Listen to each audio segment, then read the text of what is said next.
So you guys know I don't do a whole lot of clothing brand partnerships unless I really believe in them.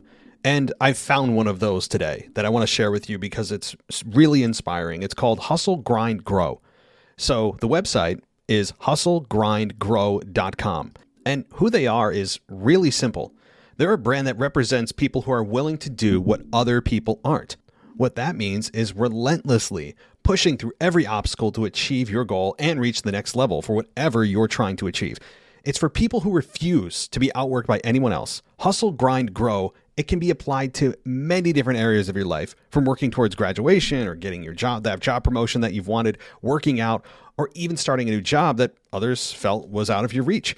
This brand, their goal is to inspire you to remember that you are capable of greatness. And all you need to do is get some Hustle, Grind, and Grow gear, and you'll see exactly what I'm talking about. So what kind of gear do they have? And what kind of gear do they have? Very simply, hoodies and t-shirts. And on these t-shirts and these hoodies, what does it say? Things like hard work works, change is inevitable, growth is optional. There are also others that just have the brand on it and say hustle, grind, grow. They have a 30-day money-back guarantee. This gear will inspire you, and it will inspire others as they see what you are working for and towards. So check out hustlegrindgrow.com. You can also find them on Instagram at hustlegrindgrow1 or TikTok at hustlegrindgrow1. So check out their gear. It will inspire you, and I can guarantee that you'll be placing an order soon once you see what they have to offer. So check out hustlegrindgrow.com. This is WWE superstar Drew McIntyre, and you're listening to the WWE Podcast. The champ is the one that everybody wants, me. Becky Lynch is going to WrestleMania. Claymore! Austin 316 says I just whipped your ass. This is my idol. You're going to acknowledge me. Welcome to the WWE Podcast. It's time here on Monday Night Raw Review, and yes, tonight we have a co-host. Believe it or not, we have a co-host. Michael Gross returns to the show after a few months of not being here, as all the co-hosts have been a bit MIA because of me, but we're slowly starting to incorporate them back, and he joins us for about an hour or so discussing everything from Monday Night Raw, the go-home show of Raw, to the Royal Rumble event that is this Saturday night, and we cover Raw in depth and touch a little bit on the Rumble. We didn't do our normal long form. I know many of you love our 2.5 hours, sometimes longer conversations, but we tried to wrap up everything we could in about half that time, and I think we did a decent job. And it's just like riding a bike, right? You just jump right back on, and you remember exactly how to converse with people, believe it or not. So he'll be here in just 1 minute, but I want to give a shout out to our newest patron at patreon.com/WWE podcast. It's Kareem. Kareem, thank you for your support. I do appreciate it. And I know I saw you did message and said you've been listening on Spotify for a few years, and you've thought it's about time and see what you're missing out on. So thank you, Kareem. I'll be sending you the link to the Discord server. By the time you hear this, you should have already gotten it, so that'll be coming your way. And I encourage everybody listening, if you want to get rid of those ads, and I know there's a lot of them lately, I get it, pain in the neck, but you can eliminate them with just $1 a month. That's like, I don't know how many pennies a day, and it gets you all of our episodes ad-free, which is essentially all access, and it gives you a Discord server, and the shout out that you just heard, I can do for you too. Right? You get a shout out, and you get a shout out, and you get a shout out. We're gonna Oprah Winfrey it over here with all the shout outs, and I'd encourage you to go ad free. I really would. I mean, yes, of course, $1 is only $1, and it does support the show, but I do believe that it provides a pretty good value. I do. I truly believe that. I mean, hundreds of episodes for $1 with ad free forever, not bad. That's also available on Apple Podcasts, directly on Apple Podcasts on our page. So the other thing is, before we get going, is Mr. and Mrs. Casual Wrestling Fan. They are going to do this week's mailbag. Please send in your questions and comments. If you're on Patreon, you can send your message directly in the in-app messaging system. You don't have to email me. I will prioritize any messages I get directly on Patreon. Just let me know you want this for the mailbag. It's from Mr. and Mrs. Casual Wrestling Fan. Please send your questions. We're pretty light on questions this week, so I'm hopeful that everybody is just waiting until tomorrow to just bombard me with questions. And I hope so, because Mr. and Mrs. Casual Wrestling Fan do such a great job, and they're looking forward to hosting, in part, the mailbag tomorrow night. That'll be right here on this feed, and I'll be doing the voicemails as well. I'll be doing all the voicemails that we get through email and through our number. And if you don't know what that number is, I can give it to you right now. If you lost it or you're a new listener, call this number, leave us a voicemail. It's 518-952-0247. That's our number. You get 3 minutes to call or leave your message. Of course, we have people that abuse the system, and I allow it because I'm a pushover and call multiple times. But in theory, 3 minutes is the cutoff for your message. So that's the number if you want to call us and leave a voicemail. I promise that no matter what time you call, I won't pick up and say, "Who's this?" and make it awkward. It's an unmanned number. So no awkward pickups. It goes nowhere but into our online voicemail system. So thank you, everybody, once again for joining us here on the WWE Podcast. We're going to get into the Monday Night Raw review with Michael Gross right now. That's right. No more waiting. Michael Gross and myself returning for the Monday Night Raw review. Thanks, everybody. And tomorrow, again, mailbag questions. Go to Mr. and Mrs. Casual Wrestling Fan. Don't disappoint. Send them in, and I'll forward them on to Mr. and Mrs. Casual Wrestling Fan for them to answer, and I'll be doing voicemails. So thank you, everybody. And I'll be doing also the preview and prediction show this week. Busy week. I mean, multiple.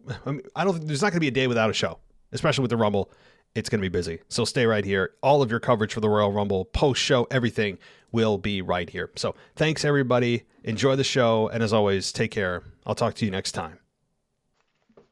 The Royal Rumble is this Saturday night, and tonight, guys, believe it or not, it's true. The rumors are true. We do have a guest co-host tonight, not in the normal long-form format, but I haven't been able to do that in the last couple of months with family expanding in my home and dad obligations. But tonight we've got the gardener, Michael Gross, back with us. Yes, the gardener is back to talk about Monday Night Raw. We'll talk a little bit about the Royal Rumble, but we're going to make the most of our time tonight and just get right into it. But welcome back, Mr. Gross. How you doing?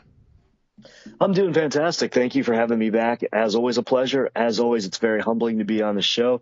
I can't wait to talk a little Raw, a little Rumble, and kind of discuss basically what we saw on Monday and kind of make it a little bit better of a pill to swallow for everybody. Yeah, we're going to try to find some good here, and there is some good. I really do believe that. And I actually do have a match or two that I really enjoyed, and I thought one of them was pay-per-view quality, and we'll get into that. Before I do the rundown, I got to ask, do you like Brock Lesnar's cowboy look or his farmer look or whatever he's doing? Are you a fan of this Brock Lesnar version? This week we got the cowboy. Actually, I didn't see it as a cowboy. I saw it as the creepy plastic Burger King with a hat on, a cowboy hat on. That's kind of what I see when I look into his eyes, especially with that incredibly manicured mustache thing that he has going on. If you could go back, folks, and pause it and just look at the way his mustache is manicured over his lip. Oh, magnifique. I've tried to do that. I can't do that. It looks like it's plastic. That look is crazy. It just makes me chuckle. Yeah, and certainly we're seeing a different version of Brock Lesnar. We'll get into that in a little bit later on, but I'm going to run down the matches, and then what I want you to do is pick out one or two that you really enjoyed and why. So in order, we got Bianca Belair versus the women's one half of the women's tag team championship, which really means nothing, unfortunately, of Queen Zelina. And we had Bianca Belair win that match. We had the United States Championship with Damian Priest versus Kevin Owens, where we saw Kevin Owens get the disqualification victory.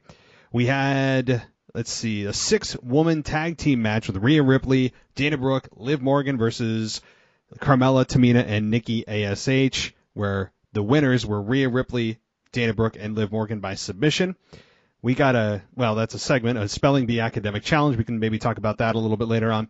We got Chad Gable versus Randy Orton in a momentum match. And let's see, Randy Orton obviously won that matchup. AJ Styles versus Austin Theory. That saw AJ Styles win that match, despite Vince McMahon's mumbling and grumbling and telling Austin Theory he better have a good selfie when he comes back. Unbelievably, that wasn't enough to push him over the edge. And then we got the tag team match between the Street Profits versus the Mysterios that saw the Mysterios get the victory. Maryse's birthday celebration. We could talk about that a little bit later as well. But that is the rundown. Give us at least one that you did like. I think hands down everybody's going to have to agree with me on AJ Styles versus Austin Theory.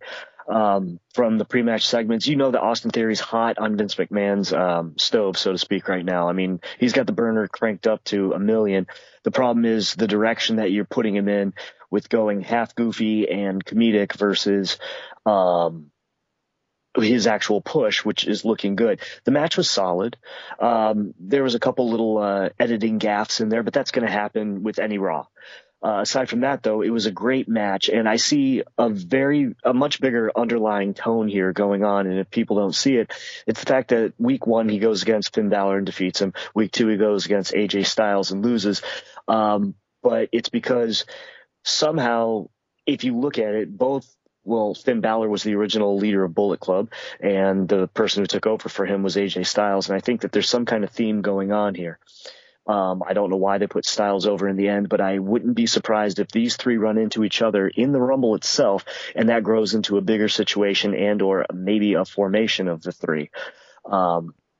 It's very interesting just who has been handpicked. And is it me, or is McMahon like one shade of blue away from looking like the Cookie Monster? He talks like him too. I mean, the Cookie Monster is more intelligible than Vince McMahon at this point. Like I've said, Vince McMahon needs subtitles because I can't understand half of what he says. Like I get a word here and there. It's very old man. Got to constantly clear your throat to understand what the hell he's saying. And you know, they try to put makeup on him to make him not look 105 years old. And look, age is going to get to everybody. Even the great Vince McMahon that once defeated God in a tag team match will eventually succumb to Father Time. And we're seeing it right before our eyes. But you're right. AJ Styles, Austin Theory, I would say, is one of my matches. Another one, and I got to say that this one really got the crowd involved too, was Randy Orton versus Chad Gable. I mean, Chad Gable, one of the best kept secrets of WWE. One of the more underutilized talents in terms of like just how good you forget he is until he gets into the ring. An Olympic athlete, Randy Orton, a veteran, and you know, I know a lot of people say Randy Orton needs time off. He needs time off. He needs to go away. But he can put on a hell of a match still too, and it feels like Randy Orton's still 25 years old. Sometimes the way that he performs, and yes, he's been constantly on our screens for a while. There is that, but this matchup, I really enjoyed Randy Orton versus Chad Gable. I know there was nothing really on the line other than the all-important momentum, but what did you think about Randy Orton versus Chad Gable in this matchup that saw Randy Orton get the victory? Well, first of all, it's like you said, Randy Orton's been all over our radar. It's not that he's been all over our radar. He is the radar. Now, when I'm always preaching for him to go away, it's not because I'm preaching for him to go away because I'm tired of him. It's just the fact that Randy needs a break. I've been saying it for 2 years on your show. Randy's tired. I don't want to see him get some career-ending injury because they won't put anybody else out there. Yet there's not as many people out there, and I don't care what you guys say. You call him Randy Orton. You can put him into any situation, and he will make it happen, and he will uplift that situation. Whether you want to admit it or not, Randy Orton is the marquee player, and he has been for close to 20 years because he is that good. This match, I enjoyed. The only snafu in this match was, at the end when Gable went for the moonsault and then changed corners. And that's because that was obviously for camera. I mean, if people don't understand, like, how many times have you ever seen someone get pinned with the person on top pinning with their back to the camera? It never really happens unless there's like somebody got knocked out situation by a championship or something like that. It's always you have to face the hard cam. So that's the only thing that I noticed was kind of a snafu. But I mean, I wasn't a fan of the segment leading into it. That was just garbage. That was rubbish. Yeah. It was silly. You know, I mean, you've got Gable, who's an amazing wrestler that, like you said, he's been a well-kept secret. You notice his facial contortions and is looking more Kurt Angle, but yet they're molding a lot of Chris Nowinski into him with the, you know, brainiac power of the 4.0. And then you have Otis, sorry, Pee Wee Herman reference, as his backup there. And then you've got the whole RK Bro, Matt Riddle can we spell, can we not spell? It's just a silly segment when the takeaway from it was just a really good match. It was a solid match. I wouldn't say this was pay-per-view quality. I think without the Gaga in front of it and without the shenanigans at ringside, and if you just let them do what they do and not force it down our throats because it's the Raw, the go-home Raw, and let them relax a little bit, it could have been a pay-per-view quality match instead of trying to rush it because you spent so much time on the segment. I guess right now there's no such thing as a pay-per-view quality match because pay-per-views don't exist anymore. Don't forget, they're now premier live events. There's no such thing. So there now is no such thing. But no, and it's going to take me a long time to take that verbiage out of my vocabulary because of how many times we've said pay-per-view, probably thousands and thousands, so it's going to take time for us to call it. I'm just going to call it the event or just name it. It's just the Royal Rumble or whatever's coming up.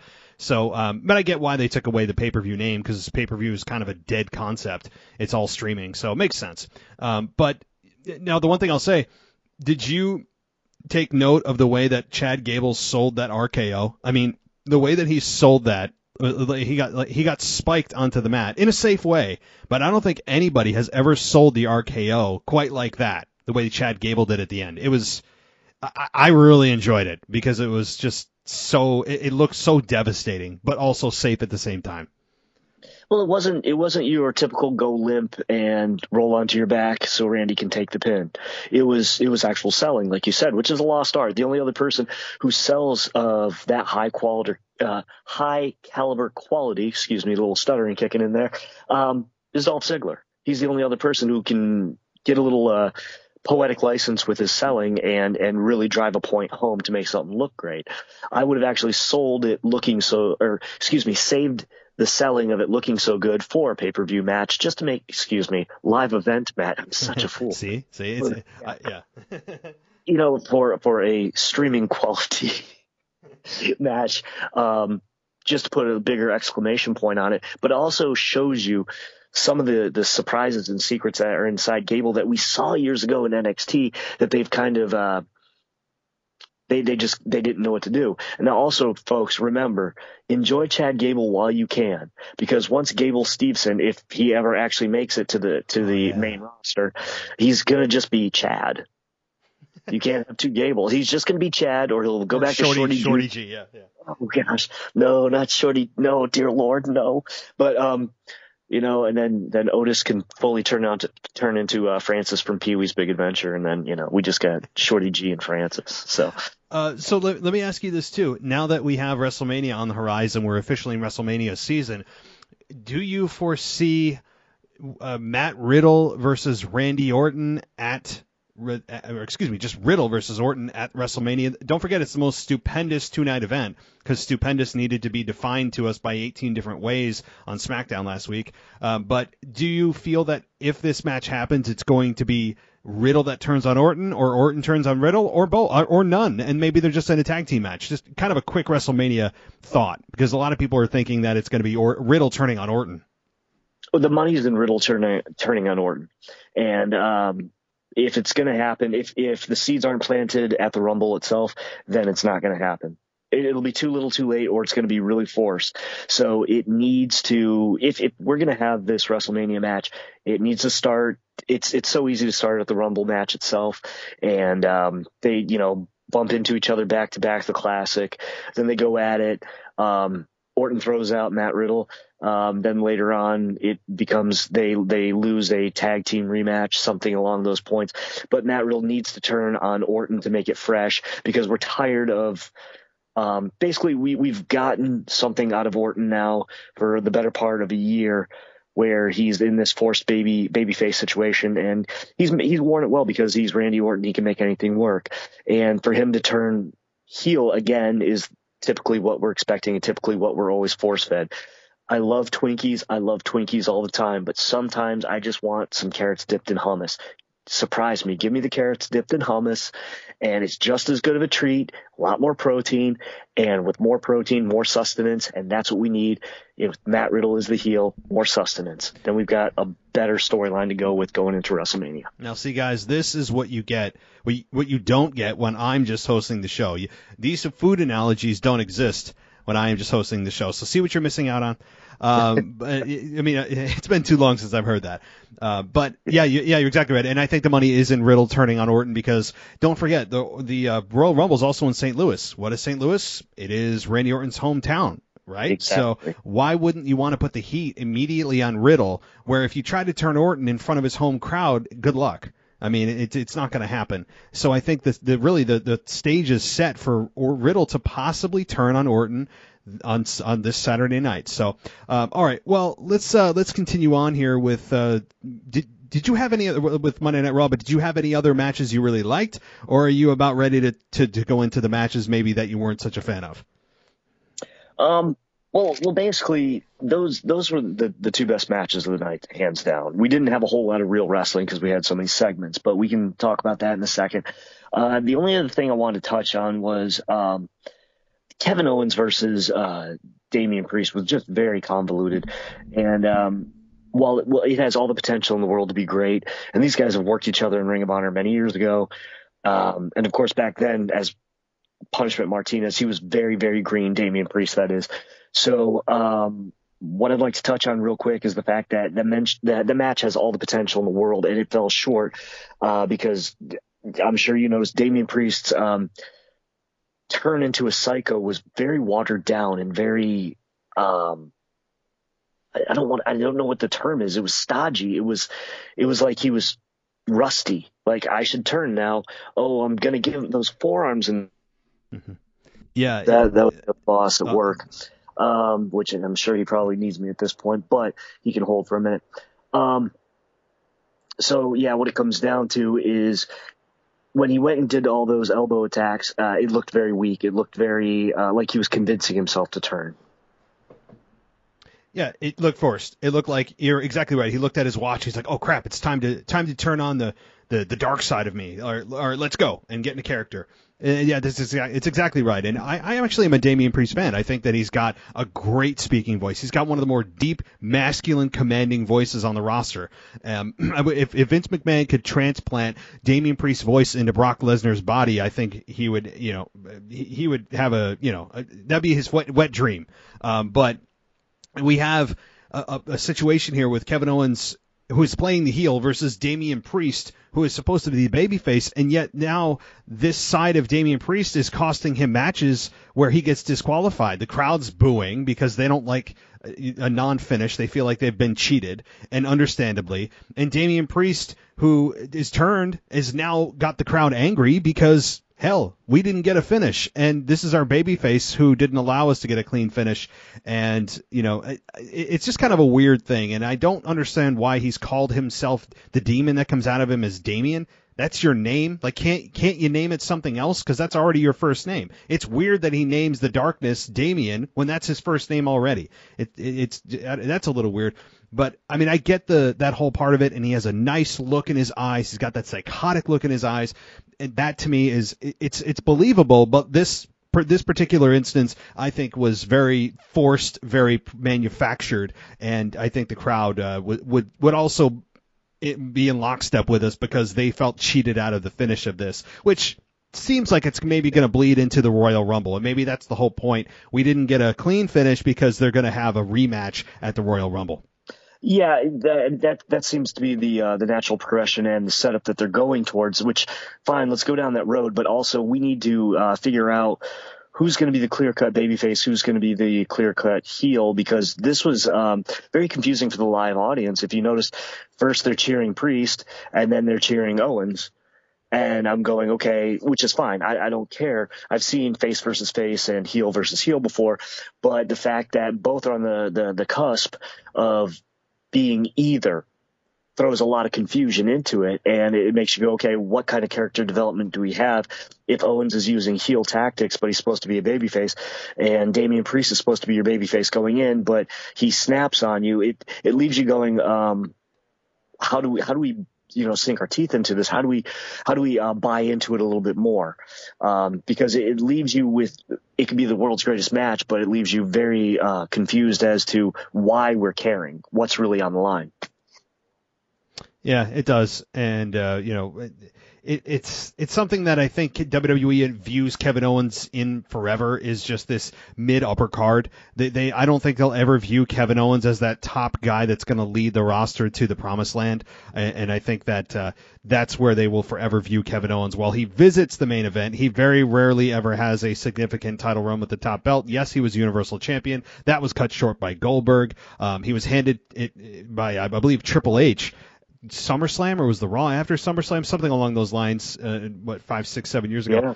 But that to me really is damaging, because I think Kevin Owens could easily be your top guy. He could easily be that guy that is steering the ship. He can talk, he can perform. Yes, he doesn't have the body that Vince wants, and that will forever be one of his detriments in Vince's eyes. But if he's going to be United States champion, that's better than not being on the show or being involved in some lower card program. But all right, let's continue on here in the interest of time. Okay.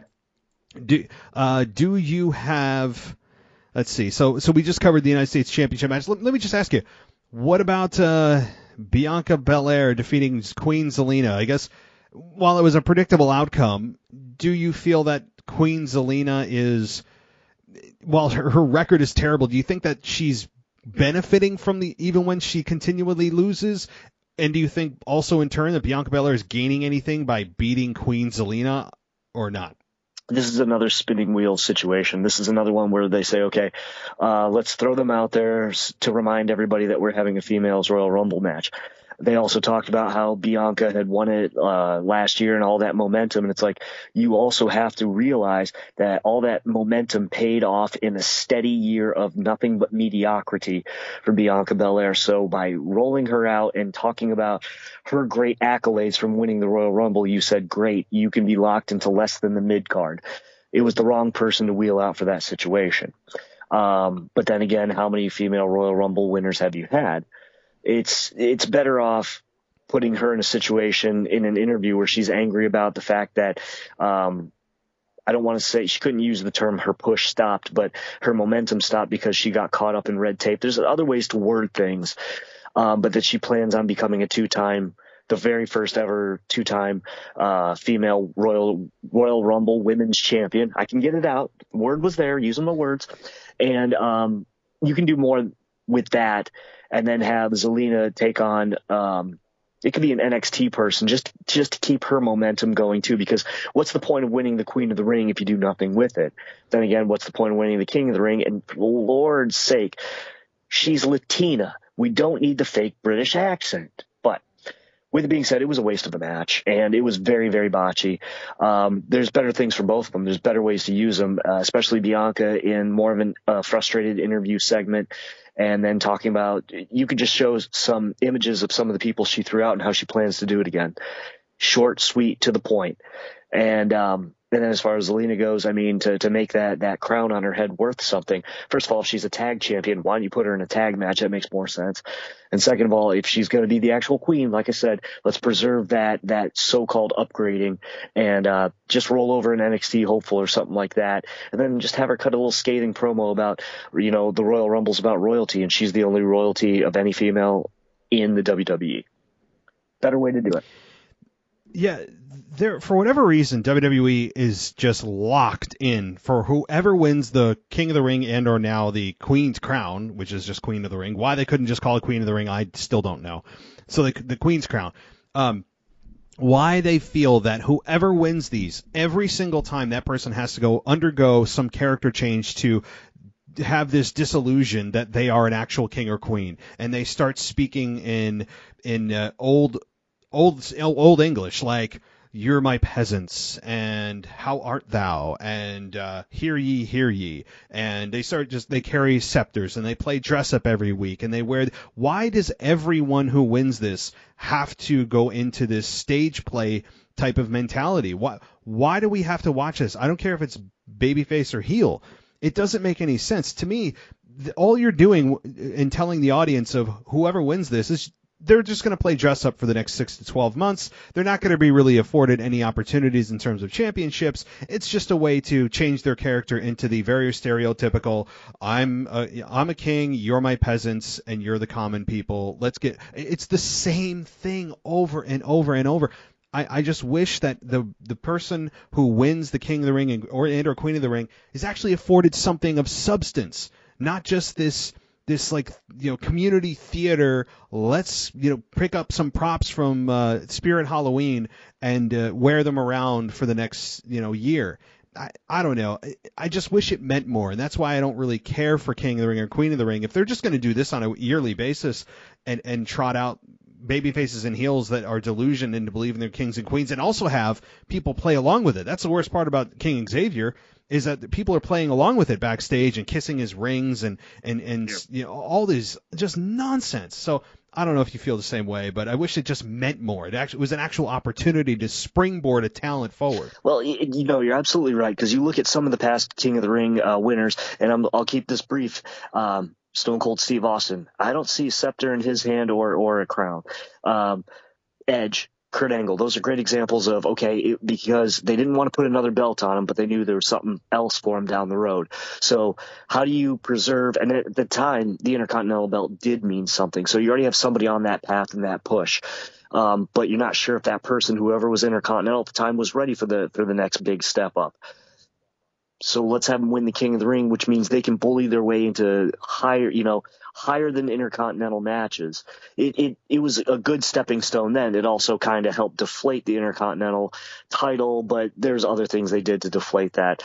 I also say, if they're going to continue this gaga and this silliness with the spirit gum in the Halloween store of now we're British and everybody has to kiss my rings, I say we go Beatles on them. You ever notice when you listen to a British band and they sing, they sound like they're American? So why don't we do this? Why don't we have like Finn Balor or like Sheamus, God, please not Sheamus, or somebody else who's from the United Kingdom win the title and they just start speaking like they're from America? Let's get it back. You're listening to the WWE Podcast. We'll be right back after this short break. So you guys know I don't do a whole lot of clothing brand partnerships unless I really believe in them. And I've found one of those today that I want to share with you because it's really inspiring. It's called Hustle, Grind, Grow. So the website is hustlegrindgrow.com. And who they are is really simple. They're a brand that represents people who are willing to do what other people aren't. What that means is relentlessly pushing through every obstacle to achieve your goal and reach the next level for whatever you're trying to achieve. It's for people who refuse to be outworked by anyone else. Hustle, Grind, Grow. It can be applied to many different areas of your life, from working towards graduation or getting your job, that job promotion that you've wanted, working out, or even starting a new job that others felt was out of your reach. This brand, their goal is to inspire you to remember that you are capable of greatness.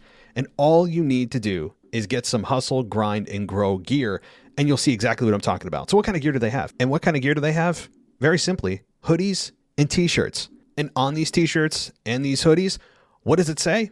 Things like hard work works, change is inevitable, growth is optional. There are also others that just have the brand on it and say hustle, grind, grow. They have a 30-day money-back guarantee. This gear will inspire you, and it will inspire others as they see what you are working for and towards. So check out hustlegrindgrow.com. You can also find them on Instagram at hustlegrindgrow1 or TikTok at hustlegrindgrow1. So check out their gear. It will inspire you, and I can guarantee that you'll be placing an order soon once you see what they have to offer. So check out hustlegrindgrow.com. Welcome back to the WWE Podcast. Let's get back to more great wrestling audio.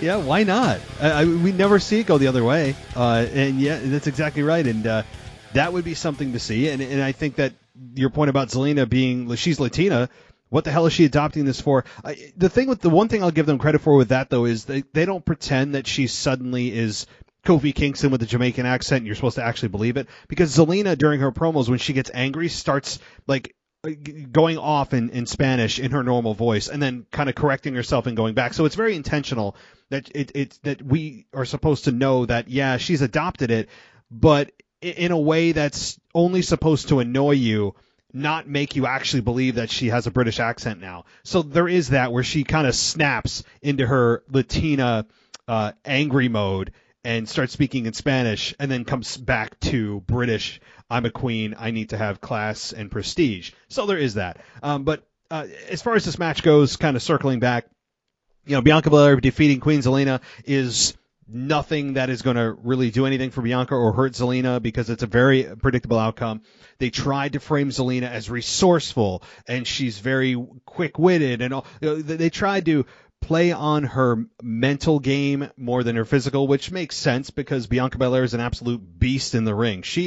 Bianca Belair to me is just such a joy to watch in the ring, and has come a long way, albeit did have, as you said, kind of a mediocre year given what she accomplished at WrestleMania, beating Sasha Banks. But she can make a lot of noise in this Royal Rumble. So any thoughts on that before we continue?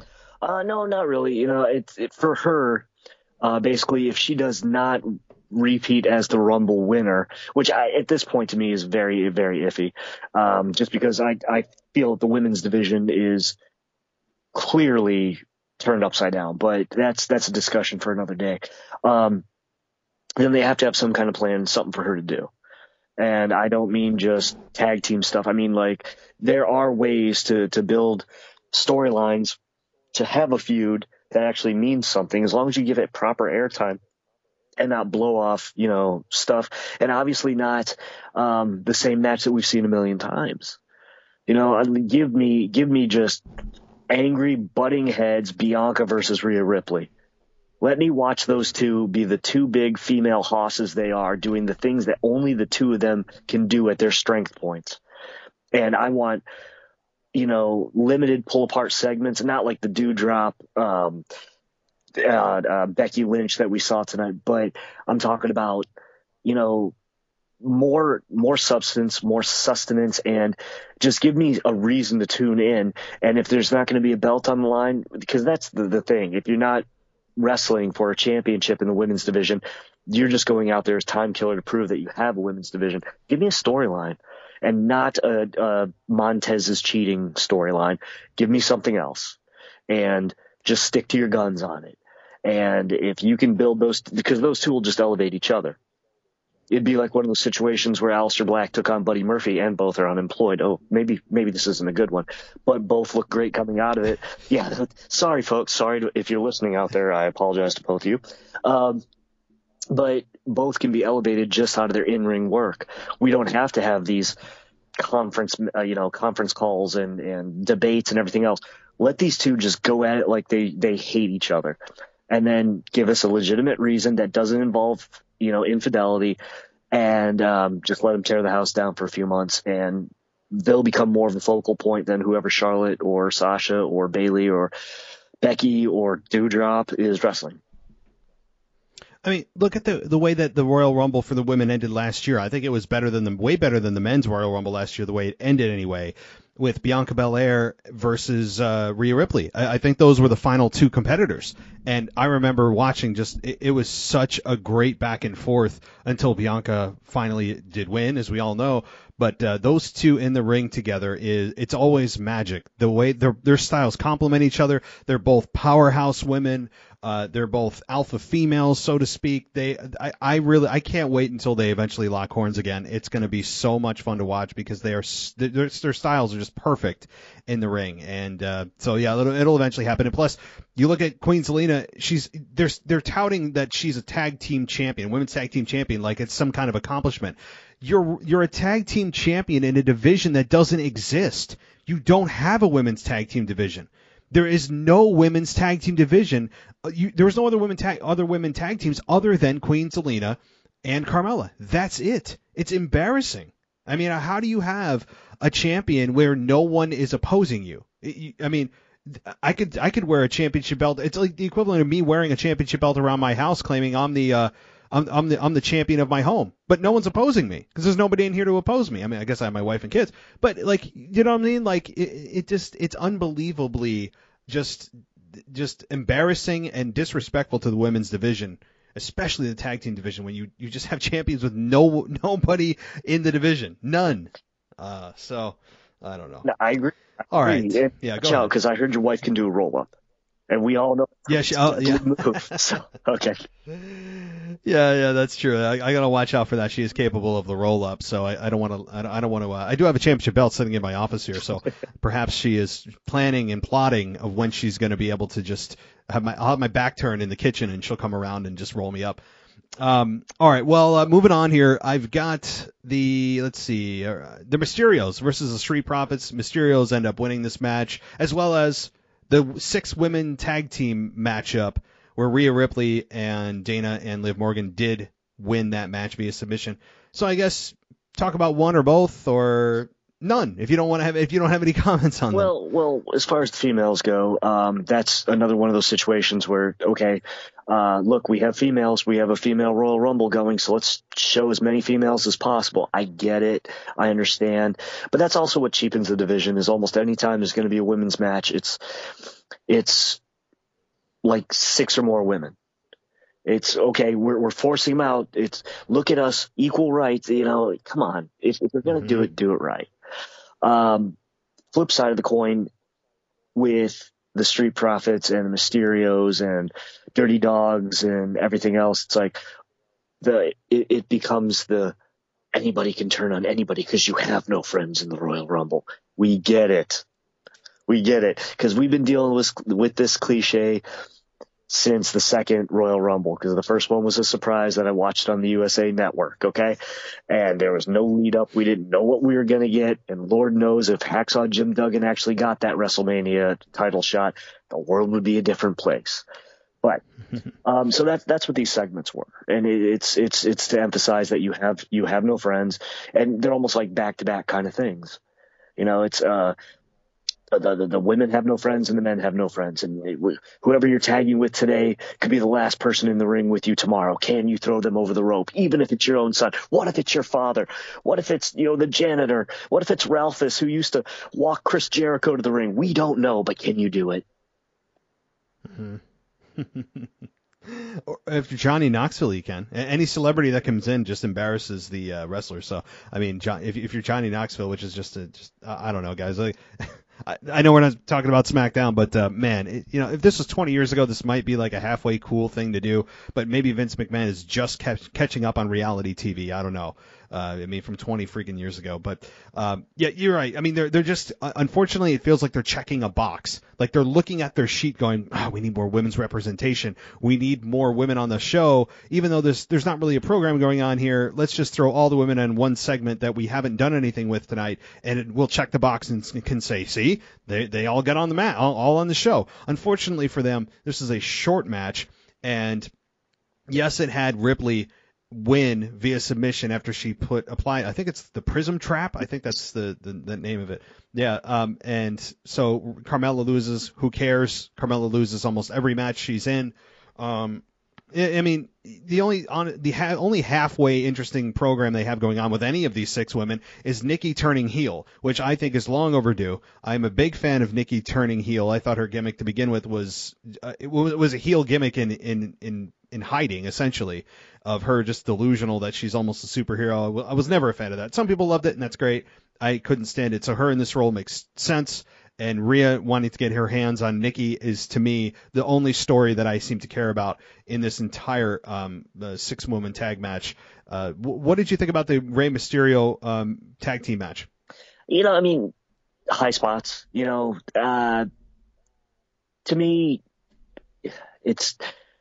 I love Rey, okay? I've always had a really soft spot for Rey. And, of course, the focus is what's Dominic doing.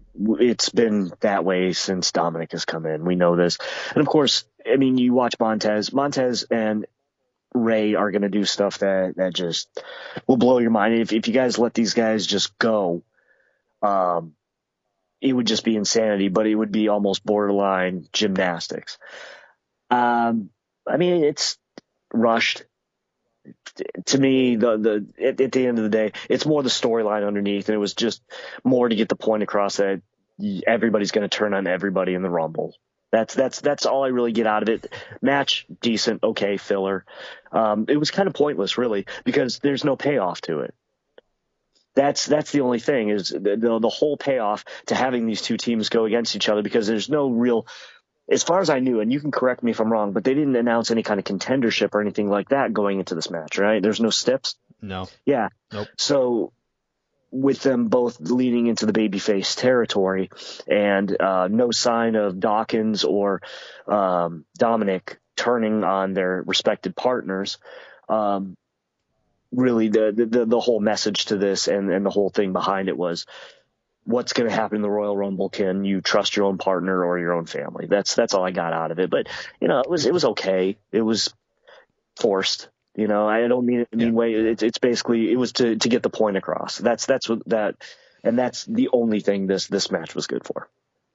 Yeah, it's the same narrative every single year with the Rumble. Every time. And then there's always somebody inevitably that tosses somebody else over the top rope, and the announcers, by decree, must say, if this was at the Royal Rumble, they would have been eliminated. Like, they almost have to play pretend that they're in the Rumble, and as if they're sending somebody over the top rope, Byron will be sure to jump in and say, they're sending a message that at the Rumble, somebody's sending a message or making a statement, and then you have, I don't know, who was Jimmy Smith say, if that was on Saturday, they would have been, it's like, yeah, I know. It's the same thing, as if we don't know what the hell the Royal Rumble event means. It's like having them every single time there's a triple threat, telling us as if this is the first time we've ever heard it's a triple threat and what the rules mean. There's no disqualification. The championship's at a disadvantage. They don't need to be involved in the decision to lose. It's like that. And they may say, well, what about new fans? New fans probably even know, like, what the hell the Royal Rumble is. They can very quickly catch on. And by the way, the rules are also announced at the very beginning of the match. Every single time. The ring announcer will say the rules of the match, and they often put graphics up about the rules of the match. So I don't want to hear about any of this, like, oh, I got to tell the audience what this is. No, you don't. You don't need to tell anybody. Everybody knows what it is, and if you don't, they've already Googled it anyway. If they're brand new to wrestling, they've Googled it. What's the Royal Rumble? What are the rules? End of story. So anyway, yeah, this match was it was fine. All four competitors are very, very talented, especially, as you said, Rey Mysterio and Montez Ford. Montez Ford is otherworldly in his athleticism. I think Montez Ford is a future world champion. I don't know when. I'm not saying in 2022, maybe 2023 or beyond, but Montez Ford is clearly the star of that group, and I really love what he can do in the ring. And Rey Mysterio being on the cover of the new video game coming out with WWE 2K22, I think that they may showcase him a little bit more in the coming months, just so that their cover boy of the video game doesn't get buried. They have to do something with Rey Mysterio and Dominic, or specifically Rey Mysterio, over the next few months until the game comes out in mid-March. So look out for Rey Mysterio to probably have a little bit of momentum over the next couple of months. Yeah, it's keep it fresh in your minds. That's where it is. Keep it. He's on the cover of the video game. Let's make sure. First of all, this Mysterio turn that we all know is going to happen eventually. Do you feel, and we'll make this real quick, do you feel it's at this point overdue, or do you still see it marinating and that it just needs one more element to really pop off and make it live event worthy? Premier live event. It's premier live event. Yeah. I mean, I thought they were about to do it a number of months ago when they started to get angry with each other. They were losing matches, and it was inadvertently because the other one would come out to try to help. And I was like, here we go. They're finally going to do this. And then it just stopped. It just stopped. And out of the blue, everything's okay. Dominic's calling his dad Pops backstage and giving him a hug. He's doing, they're holding each other on the way to the ring and skipping and laughing and all this garbage. And I was like, no, because they could make a hell of a program out of this. But the last week on Raw, I believe Dominic threw Rey outside of the ring to, quote unquote, teach him a lesson about not trusting anybody in the Rumble. That was the message sent last week. So I think that, number one, yes, it is long overdue. Number one, it absolutely is. Dominic Mysterio is somebody that is good in the ring. He's there only because of his last name, but he's good in the ring. But he has the personality of a houseplant. Unfortunately, he has no personality, and or if he does, he hasn't been able to emote it on TV. So I think that this would infinitely help his career. He'd be able to work with his dad while he's still able to do so. there's storyline to pull off of from back in 2004 when Eddie Guerrero tried to claim that he was his father and take custody. He could say that how damaging it was psychologically and how I kept this inside. You don't know how much therapy I've had to go through, the damage that was done, and you didn't care. Like there's just so much you could pull from, and it would also give Dominic an actual personality, something you could go, oh, that's what Dominic's really like. He isn't just an inanimate object. So there's absolutely, it's overdue. And if I see signs of it, it should be at the Rumble where one of them throws the other one out. Yeah, I mean, I felt it's overdue too, because I think we're past the gestation of marinating. Okay. We've got the background. We've got, we've got history on it going back to, what'd you say, 2004 with the Eddie storyline. Mm-hmm. And, when Dominic eventually turns on him, if Ray's going to retire, the best way to do it, we start at the Rumble. I don't know if you'd retire him at Mania. I would have it go all the way to SummerSlam, just because it's too forced to make it that short. And if it's going to be Ray's send-off, if he's actually going to retire, the best way to do it is after Dominic thoroughly trounces his father, like a good competitive match. And at the end, he goes like Brock Lesnar psycho, like multiple power bombs, like something we're not seeing out of the New Day luchador. We're seeing something like power wrestling that's just brutal, and then destroy his father, rip his father's mask off. Okay. Ooh. You take the mask away, tell him he shamed him, and send him out on a stretcher. Send his own father bloody out on a stretcher. And then after that, Dominic takes on the persona.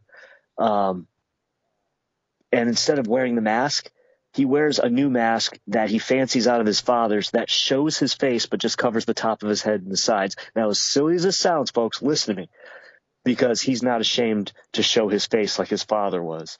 And it's the mask. It's the Mysterio mask. Of course, you'd have to alter it for Dominic's Sputnik head. Sorry, Dominic, but it's true. And I would have like what looks like bloodstains on it and torn patches out of it, but I would want him, like, when he tears it off his father, to destroy the nose bridge and the eyes, so that way when he makes it his own mask, that's all gone. And so then when he evolves and keeps wearing a different style mask, it always shows his face, kind of like Vader, but a little bit different, where it's showing more of the face. And it's because he's become his own man. He's out of the shadows, and he's not ashamed of who he is. That's how we kick off Dominic Mysterio. And that's how, if Moppy, Perry Saturn's old, oh God, I'm Moppy. Moppy had more personality than Dominic, and now I've written him some personality. And so he doesn't have to cut promos all the time, when he just tells people off. And I would even have him, like, when he's in interviews, not wearing the mask, just holding it and like rubbing it, like he's mocking it, mocking part of his own heritage. And then when he goes to the ring, you see him put it on. He even looks disgusted when he goes to put it on. But it's not like a Damian Priest that changes who he is. It's him just spitting on that heritage. Look, sign me up. Where do I sign is what I say to that. It would help everyone. Rey Mysterio, I actually do believe Rey Mysterio would be honored to have his final match against his son. It would help his son's career. There's really no better way to have a win-win there. Dominic would instantly be a hated heel. He'd get a personality. And it sounds a little morbid. I would love the blood. Unfortunately, I don't think with the PG product it probably wouldn't happen. I would love it. But it is a little bit Leatherface, isn't it? Like he's essentially skinning his father's face in a very, obviously the mask, but then carrying it around and wearing it like, Texas Chainsaw Massacre. Dumbed down, but it's the same concept in kind of a sick, twisted way.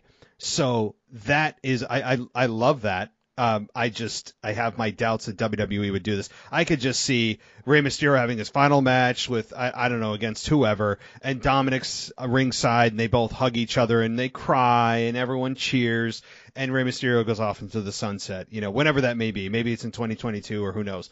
But I could also equally see an opportunity like that, which is unfortunate, but it's very WWE-like to do something like that. But okay, with not too much time left here, what do you think about Alexa Bliss and her really not too much of a change in character, but these therapy sessions on her quote-unquote journey back to Raw? I don't know what to make of it. Michael Gross, the gardener, am speechless. We were fed a segment that has nothing to do with anything.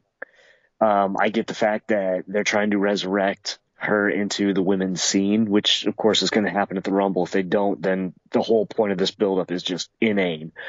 But let's get down to brass tacks and baseball bats. We are watching into a therapy session. Why would there be a camera in the therapy session? This is one of those things that E in the WWE gets the best of our viewing time. It's, of course, we get it. Okay, so she blacked out and she beat up the other girls and they never came back. I'm not an idiot, okay? Ray Charles can see it and Stevie Wonder pointed it out. Let's be honest. This is just water thin. So what I think of the segment is it's just a waste of 5 minutes. There's other ways to reintroduce her. We don't have to talk about her having therapy. I don't care if she's just in the background sitting by herself, sitting on a blanket reading a book. That would do more for me and make more sense with a candle by her and someone just walks by and looks at her and she just gives them a look and then goes back to her book.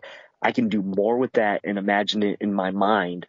Why is she in the back, and ask more questions in my mind from something like that than I can one of these therapy sessions with some god-awful day player actor.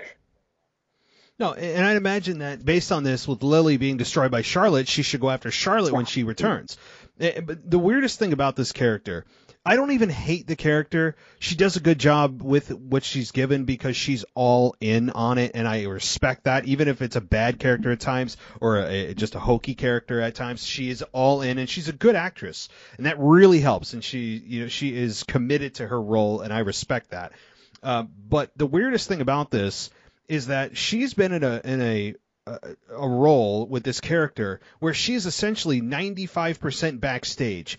And I don't just mean with this therapy session. How many weeks after last year's WrestleMania did we see Alexa Bliss just in her playground, sitting in her playground, sitting on a swing? She's not really wrestling. There's just, like, what other character is just sitting backstage in these vignettes? Alexa Bliss is good in the ring. Why are we not seeing her actually in the ring wrestling? Do they feel that she is just the E part of wrestling, only the entertainment? She has wrestling to give. She's good in the ring. She's not top tier, but she's good enough, certainly good enough to be on Raw and could be in a program that's meaningful instead of just sitting her backstage like they've done for the last 365 days. Doing these segments that the fans go, all right, we've seen Alexa. Can we just put her in the ring? Like, I mean, I'm sure fans are like, yeah, she's got a gimmick that is dark. We want to see what she can do with it. We want to see, is Lily going to come back? Some people care about that. I don't. I hope Lily never comes back. But I just, to me, either put her in the ring or don't. You can't have her sit backstage. She's probably been the highest paid and least bumped wrestler on the roster over the last active performer over the last year. I mean, she has been able to, and barring injuries, she's been able to just essentially create like a sitcom backstage for herself without actually having to take like more than 10 bumps in a year. It's good for her, but I don't know. I want to see this character in the ring actually, wrestling on a wrestling show. It would be amazing. And like you said, she might not be in the Charlotte Sasha Banks tier of wrestling, but she's definitely in the second tier. And I mean, honestly, I think even though it would be the battle of the 5-footers, I think a great match would be Zelina Vega and Alexa Bliss. One, we've never seen it. And two, they're both really good. Now, Zelina is in the bubble between second tier and top tier. People do not believe me. Just look what she did in the Mae Young Classic. Look at her matches as Tia Trinidad. The girl's way more talented than what they know what to do with her. With that being said, and Alexa is pretty amazing if they let her wrestle. The only thing that could be detrimental to her would be ring rust. And we don't know if she's, doing, we don't know if before Raw, if she's actually going out there and wrestling some of the women to keep up or not. I hope she is, because I do enjoy her in the ring. She can sell. She can sell like no one's business. She has the athleticism. Sure, she's going to have to rely on stuff like Zelina as far as the takeovers, not takeover, what I'm looking for, like code reds and things like that, like the high flyer, head scissors, things like that, because I don't see her pulling out a scoop slam on anybody anytime soon. But what she can do, she sells well and she owns it. And yeah, let's do something with her in the ring. This segment was just a waste of our time. That's really what that was to me. All right. I didn't hate it as much as you. I'd give it like a C. It was okay for me. But that's it. Let's go to another segment here. Edge and Beth Phoenix end up predictably in getting themselves involved in the whole Maryse celebration, birthday celebration. So really quickly, what did you think about that? You know how I felt about it. The Miz was involved. That's the ratings killer right there. I guess they put him at the end of the show so everybody could go to bed early. Well, what I got out of it is better than predictable because at least nobody was in the big box. Of course, we had the reference to Seven, the old "what's in the box" thing. Come on, I get it. Okay, it was Brad Pitt's worst acting ever. And of course, the brick being there. Okay, I get. They made a good point. Like, okay, why would we have a big brick out here? Then I was expecting them, maybe Edge or somebody to be under the table. I don't know if you were kind of expecting that too. But, at the end of the day, it was a segment. I don't see it as the go-home segment on a Raw going into a major live event. But I get it's to further that storyline. It's just not a marquee enough event to put it as the end of your go-home Raw. That was my biggest problem with that's the opener. And then if I could rearrange Raw, I would have done it as that is the opening segment just to get it out of the way. Because I don't see many people saying, "Oh, I just can't wait to watch this match." It's an intergender tag match. I don't care. So then it was just a waste at the end. It should have been the opener just to get it out of the way, and then people actually paid attention to it a little bit more. And then I would have put Brock and Bobby Lashley as the middle segment of all of Raw, and then you could have ended Raw on a high note with an actual wrestling match. Maybe put that Owens and Damian Priest at the end. It would have just had a little bit more oomph to it, I think. Yeah, it was weird, and I know that really Edge was the reason that they decided to make it at the end, because Edge has the most star power. And look, I'm a huge Edge fan, I get it. Okay, so here's some quick hitting questions about the Royal Rumble for you. And I'm just going to go through the top matches here, the top few matches, and get your thoughts. Bobby Lashley, Brock Lesnar, who wins and why? Bobby Lashley wins. It's long overdue to have these two go against each other, and because they always want the big money rematch of Roman Reigns versus Lesnar for the 5,000th time. So big money is going on Big Money Bobby on this one. And besides, if we can believe that anybody's going to beat Brock Lesnar, it's someone who probably could actually beat Brock Lesnar. I'm not saying. Does he do it clean? That's the whole thing that's up in the air because we don't know. This is just like the Kevin Owens Damian Priest thing. We don't know who's the face, who's the heel.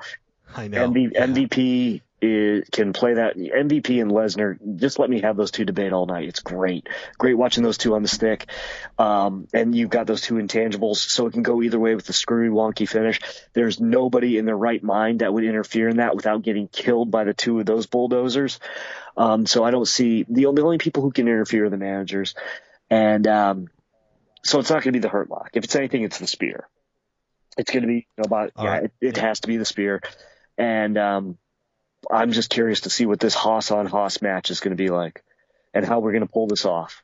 But Bobby Lashley has to win so they can inevitably do Roman Reigns versus Lesnar one more time for WrestleMania, and hopefully that whole thing is done. But the problem is once it's done, they're not going to know what to do with Lesnar unless he goes hunting Bobby Lashley again.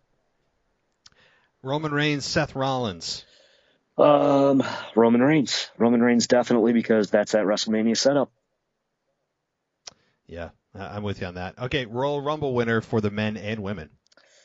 Okay, I'm going to go out on a limb and actually say that Bianca Belair is the female repetition. She is going to be the first and probably only ever woman to win it twice and do it twice in a row, and the first person they had to mention in 23 years to do it. Well, she'll be the first woman ever, and then the first person in 23 years to win back-to-back Rumbles, just because I think that they're going to try to correct all the mistakes that they made in the past year with her falsified and stunted push.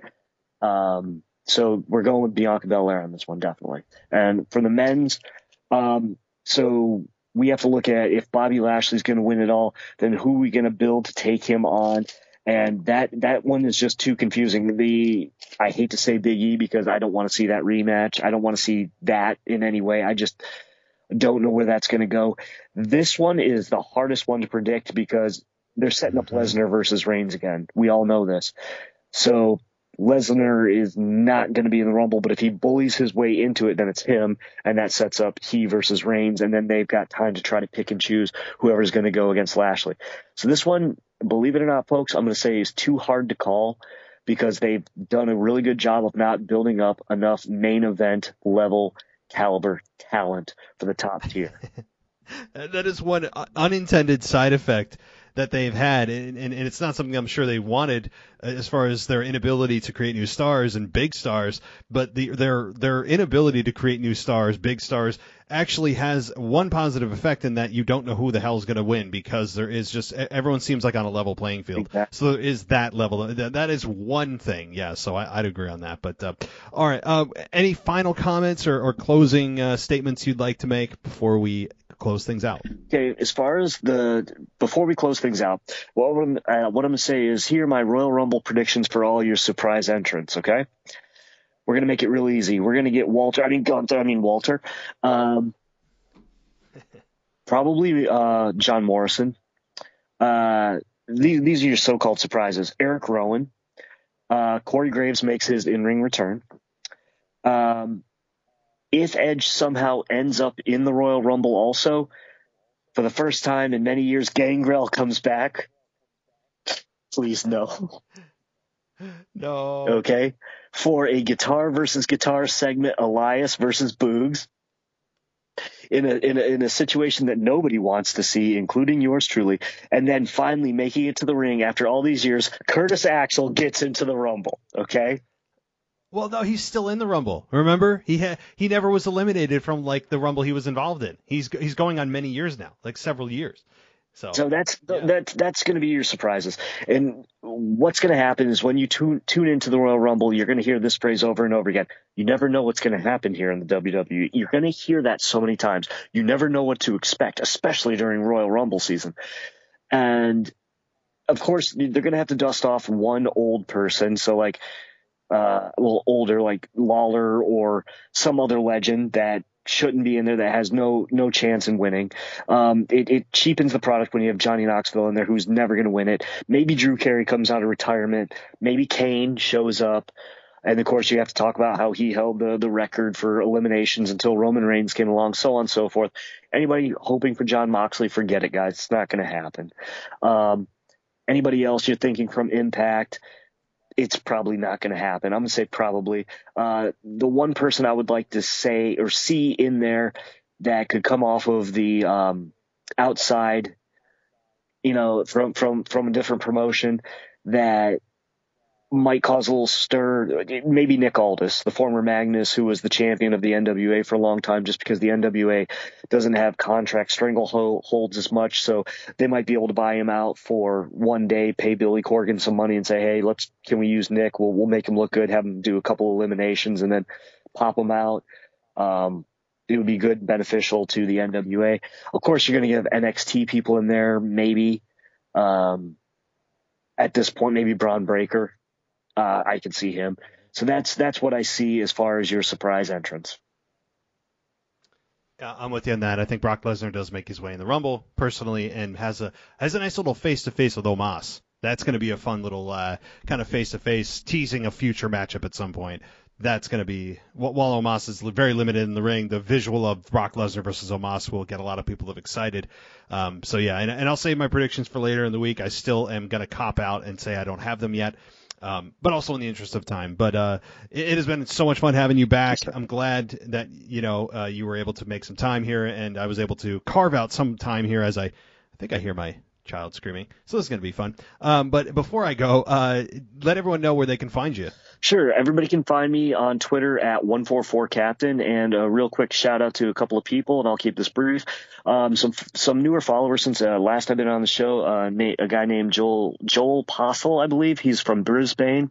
A gentleman named Dennis McGinley, who did ask me a very important wrestling question that I have to answer, and it's about the NWO ever coming back, and I've got a way to spin that to make it actually must-see TV, but I can't do it right now. A gentleman named Mario Gamay, I haven't seen in a long time, big wrestling fan. His knowledge goes beyond me, years before me, and anybody knows that's quite a bit. And some people that I like to visit here in Louisville. They work at a place called the Public House. It's over on Bardstown Road. Luke and Tatiana, Dylan and Josh, they're the people who run the place, and I have a fantastic time. And if you ever go there, enjoy a Jerry the King lager. It's very tasty. And one more message for my employee, Jackson. Get back to work. I know you're listening. Called out on a national podcast. Nice. Yeah. I love it. Yeah, get back to work, man. Get back to work. But also listen to us. All right. Well, thank you so much, buddy. It's been a blast, and we will make this a more regular thing as I get back into normal life and things are calming for you, and hopefully all is well on your end too. So thanks so much for popping on tonight. Oh, thank you very much. Always humbled. Everybody, you have a great time, okay? Thank you. You're welcome. So you guys know I don't do a whole lot of clothing brand partnerships unless I really believe in them. And I've found one of those today that I want to share with you because it's really inspiring. It's called Hustle, Grind, Grow. So the website is hustlegrindgrow.com. And who they are is really simple. They're a brand that represents people who are willing to do what other people aren't. What that means is relentlessly pushing through every obstacle to achieve your goal and reach the next level for whatever you're trying to achieve.